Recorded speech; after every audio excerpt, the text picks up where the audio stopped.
పట్టు పురుగులో చచ్చిపోతాయి.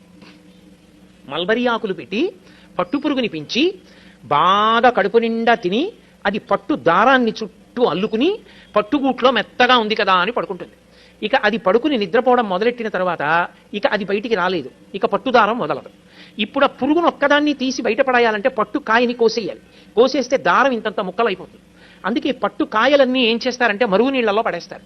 మరుగునీటిలో పడిపోగానే ఆ పట్టు పురుగుకి తెలివి వస్తుంది. అది బయటికి వెళ్ళిపోవాలని దారాల మధ్యలోంచి పెడుతున్న మరుగునీటికి శరీరం ఉడికిపోతుంటే గిల గిల గిల గిల కొట్టుకుంటుంది. కొట్టుకుని బయటికి వెళ్లే మార్గం లేక తాను అల్లుకున్న గూట్లో తానే చచ్చిపోతుంది. చనిపోయిన తర్వాత పట్టుకాయని తీసుకొచ్చి కండికి పెట్టి తిప్పుతారు. తిప్పి దారాన్ని యువతలకి తీసేసి ఆ పట్టు కాయని దాంట్లో ఉన్నటువంటి పురుగుని వీధిలో పారేస్తారు.